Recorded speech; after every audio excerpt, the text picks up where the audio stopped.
উন্নয়ন করে দেবো, আরো কর্মযুক্ত করে দেবো, ডবল ডবল চাকরি হবে, ডবল ডবল শিক্ষা হবে, ডবল ডবল কাজ হবে। আর স্মল স্কেল ইন্ডাস্ট্রিতে 1.5 কোটি ছেলে মেয়ের কাজ করে দেবো, বাইরে যাওয়ার কোনো প্রয়োজন নেই। कैसा लगा मेरा मजाक? কাকু কাকিমারা সবাই ভালো তো? তা দোস্ত চলে আসা নতুন একটা ভিডিও নিয়ে ঝমঝম করে। আজকে ভিডিওটা সবার জন্য, ভিডিও সবাই দেখতে পারো। এটা কি মাস দোস্ত জানো তো? এটা এপ্রিল মাস। দিদি তো দোস্ত তোমাদের সারা বছর এপ্রিল ফুল বানিয়েছে, তার জন্য দোস্ত আমিও তোমাদের একটু এপ্রিল ফুল বানিয়ে দিলাম। তা দোস্ত বিধানসভা নির্বাচনের আগে দিদি কি বলেছিল, যে কোনো রেশন ডিলার যদি মারা যায় তাহলে তার পরিবারকে এককালীন 2 লক্ষ টাকা দেওয়া হবে। রেশন ডিলারদের জন্য আমরা সাধ্যমতো চেষ্টা করেছি। কোনো রেশন ডিলার মারা গেলে পরিবারকে এককালীন 2 লক্ষ টাকা সাহায্য দেওয়া হচ্ছে। মারা যদি যায় তাহলে 2 লাখ, আর যদি বেঁচে থাকে তাহলে 10 বছরে 20 গুণ, তাও কিছু কিছু লোক। হলফনামা অনুযায়ী মাত্র 10 বছরেই জ্যোতিপ্রিয়র সম্পত্তি বেড়েছে 20 গুণ। মমতাদি সব জানে, মমতাদি সব জানে। তোর তো গলায় দড়ি দিয়ে মরা উচিত। মালটাকে সবাই চেনো হয়তো, খাদ্যমন্ত্রী জ্যোতিপ্রিয় মল্লিক। এই মালটা দোস্ত যেই মাঠে গোলকি থাকে না, প্লেয়ার কেউ থাকে না, রেফারি থাকে না, সেই মাঠে দোস্ত ইনি ভালো সুন্দর গোল দিতে পারে।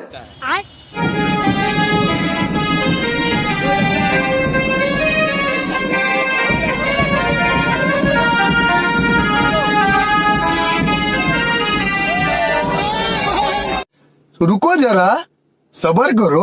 রেশনের টাকা দিয়ে কেনা হয়েছে বিদেশে ফুটবল ক্লাব। সরাসরি যুক্ত রয়েছেন প্রাক্তন খাদ্যমন্ত্রী। হোটেল সিনেমার পর এবার বিদেশি ফুটবল ক্লাব, এও ভাবা যায়। দোস্ত রেশনের টাকা মেরে বিদেশে ফুটবল ক্লাব কিনেছে। হ্যাঁ, মানে টাকা চুরি করার দোস্ত ভালো সুন্দর বুদ্ধি। হ্যাঁ, জামা খুলে চান করতে যাবে, এসে দেখবো জামা নেই। কি ব্যাপার, সেটাও চুরি করে নেবে, মানে এত চোর।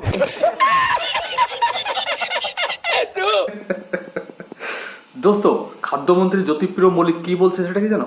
জানো না তো? আমি বলছে যে এরকম কোন জেল অমিত শাহ আর মোদিজি তৈরি করেনি যে তৃণমূলের নেতাদের নাকি সে জেলে ধরে রাখতে পারবে। হ্যাঁ, আমাদের জেলে দেয় দিক না, সবাইকে জেলে দিয়ে দিক।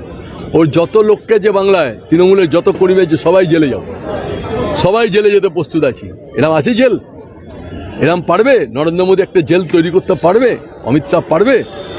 একদম ঠিক বলেছো, একদম তুমি ঠিক বলেছো। তুমি 100-তে 100 পেয়েছো, ঠিক আছে। হ্যাঁ, 10 বছরে 20 গুণ সম্পত্তি যে বানিয়েছে, সেরকম এরকম বড় এক চোরকে ওরকম কোনো জেল নেই যে সেখানে ধরে রাখতে পারবে। হ্যাঁ, কেন ওরা তো ভালো কাজ করেছে, চোর হোক জাত ভালো। এই কোটি লোককে মমতা বন্দ্যোপাধ্যায় কোটি কোটি লোককে পারবে না। আমাদের যদি জেলে দেয় চলে যাবো। বিজেপি যদি মনে করে যে জ্যোতিপ্রিয় মল্লিক জেলে থাকবে থাকবে। শোনা গো, আমার খুব কষ্ট হচ্ছে বলো। দেখুক না, চলুক না, দেখা হবে তো। জেলে দেখা হতে পারে শুভেন্দুর সাথে। আমাদের যদি সবাইকে ওরা জেলে পুড়ে দেবে, কি আছে, কোনো ক্ষতি নেই। আবার শুভেন্দুর সাথে আমাদের জেলে দেখা হতে পারে। মানে আপনি বলছেন যে শুভেন্দু জেলে যাবে? যে দেখা হতে পারে ভাই, হয়তো শুভেন্দু ভাই এসো জেলে দেখা হবে তোমার সাথে। হ্যাঁ, অবশ্যই দেখা হতেই পারে। আর যখন দেখা করতে যাবে শুভেন্দু কাকা তোমার সঙ্গে, তোমার ছোট কাকা হয়েই যাবে। আর কাকা হয়ে এই কারণে যাবে যে তোমার জন্য 1 বাটি চাল, একটা আটার প্যাকেট যেগুলো রেশনের থেকে তুমি ঝেড়ে দিয়েছো, ঠিক আছে, ওখান থেকে একটা উঠিয়ে নেবে। তারপর 2টো কলা, তারপর 2টো বেগুন, 2টো পটল, এইসব নিয়ে যাবে। কারণ তো ওখানে তুমি খাবা কি, সেই কারণে। আমাদের জেলে দেয় দিক না, সবাইকে জেলে দিয়ে দিক। ওর যত লোককে যে বাংলায় তৃণমূলের যত কর্মী যে সবাই জেলে যাও। চোরের মায়ের বড় গলা। উল্টো পাল্টা ঘটনা ঘটে গেল দেখে কাকা একটু আগে বলেছে জেলে গেলে পরে দুজনে শুভেন্দু কাকাকে নিয়ে যাবে। এত দেখি এখন কাকা নিজে একা একা জেলে চলে গেল। তা শুভেন্দু কাকা কই? বিজেপি ফাঁসিয়েছে। মমতাদি সব জানে, মমতাদি সব জানে। কি বলে? তো মহা মুশকিল ভাই। বিজেপি ফাঁসিয়েছে। মমতাদি সব জানে, মমতাদি সব জানে। দিদি কি জানে আমি সেটা করতে পারলাম না, কিন্তু কলকাতার মানে ওয়েস্ট বেঙ্গলের লোক সবাই জানে কি হচ্ছে আমাদের ওয়েস্ট বেঙ্গলে। কিন্তু সবাই চুপ করে আছে, মুখে তালা মেরে। কেন জানো? 500 টাকার জন্য। ওই জন্য কেউ কিছু বলছে না, চুপচাপ দেখে যাচ্ছে সবকিছু। তারা কিছু বলবে? তারা কিছু বলবে? আমি নির্দোষী, আমাকে ফাঁসানো হয়েছে বিজেপিকে দিয়ে। আপনার বাকিবুর রহমান ওখানে গিয়ে যদি সব বমি করে ফেলে, তার দায়িত্ব কি বিজেপির নাকি? বিজেপি আমাকে ফাঁসিয়েছে এবং আমি মুক্ত, আমি জেনে রেখে দিন অলরেডি এর মধ্যে আমি মুক্ত হয়ে গেছি, আমি মুক্ত হয়ে গেছি। মুক্ত? আরে কোথাকার মুক্ত? কিসের মুক্ত? মুক্তর বাড়ি কোথায়? মুক্তকে ধরে নেই তাড়াতাড়ি। পার্থ জেঠু মুক্ত হয়ে বসে আছে, অনুব্রত জেঠু জেলের মধ্যে মুক্ত হয়ে বসে আছে 2-3 বছর ধরে। মুক্ত আমি নির্দোষ প্রমাণিত করে দেবো 6 তারিখে। আমি মমতা বন্দ্যোপাধ্যায়ের সৈনিক, মুখ্যমন্ত্রী পদে মমতা ব্যানার্জির সৈনিক। আমি মমতা ব্যানার্জির সৈনিক। সৈনিক? আরে কোথাকার সৈনিক? এবার কেমন সৈনিক দোস্ত? আমি তো এটাই ধরতে পারলাম না। সৈনিকরা বর্ডারে যে দোস্ত যুদ্ধ করে দেশের জন্য, আবার প্রয়োজনে নিজেদের গুলিও খায়, বুকে গুলি খায়, পিঠে গুলি খায়। কিন্তু এই জ্যোতিপ্রিয় মল্লিক খেলা পাবলিকের চাল গম সব খেয়েছে। এইদিকে কালীঘাটের চৌকাটে শুয়ে থাকা দেবাংশু ভট্টাচার্য রেশন দুর্নীতি নিয়ে কি বলছে সেগুলো একটু শোনো। এই নরেন্দ্র মোদী বলছে কানামাছি ভো ভো, যাকে পাবি তাকে ছো, আর এখন ধরেছে জ্যোতিপ্রিয় মল্লিককে। আমার একটা কথা বলুন, এরা বলছে রেশন দুর্নীতি হয়েছে, টিভিতে বলছে না, দেখছেন সবাই? আচ্ছা, আমি আপনাদের জিজ্ঞাসা করতে চাই মায়েরা দাদারা, আপনারা রেশন পান কি পান না? গলার জোরে বলুন, পান? পান তো? দিদির ফ্রি রেশন দেয়, পান তো?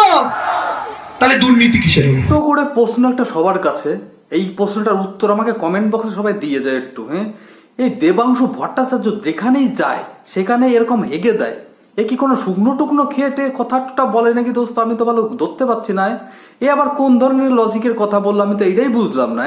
দিদির দেওয়া রেশনের চাল পাচ্ছ তো, দিদির দেওয়া রেশনের গম পাচ্ছ তো, দিদির দেওয়া রেশনের চিনি পাচ্ছ তো, তাহলে রেশনের দুর্নীতি কোথায়? হ্যাঁ, এরা বলছে রেশন দুর্নীতি হয়েছে, টিভিতে বলছে না, দেখছেন সবাই?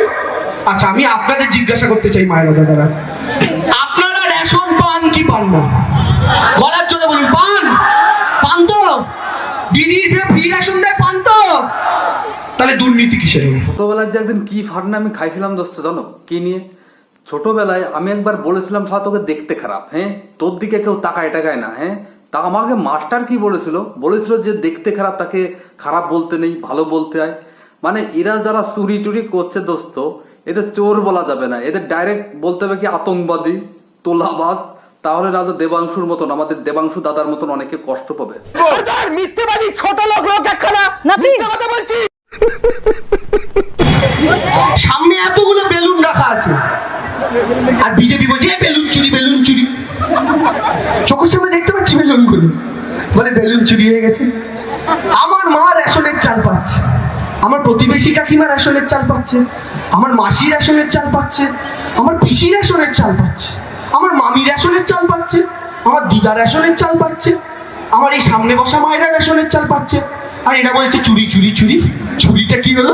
আগেই বলেছিলাম মালটা শুকনো খেয়ে রয়েছে। হ্যাঁ, শুকনো খাওয়ার পরে জল আর খায়নি, ও ডাইরেক্ট যে দিদির পাত চটি একভাবে চেটে নিয়েছে। আমি তো গর্ব করে চটি চাটি, আমার কোনো অসুবিধা নেই। বাংলার চটির অসাধারণ স্বাদ। আমরা চাল, গম, আটা, মাছ এইসব কারা খায়? মানুষে খায়, তাই তো? কিন্তু এখন দোস্ত ভূতেও নাকি এসব চাল, গম, আটা সব খাচ্ছে। হ্যাঁ, বেঁচে নেই গ্রাহক, কিন্তু তার নামেই প্রত্যেক মাসে রেশন নেওয়া হচ্ছে।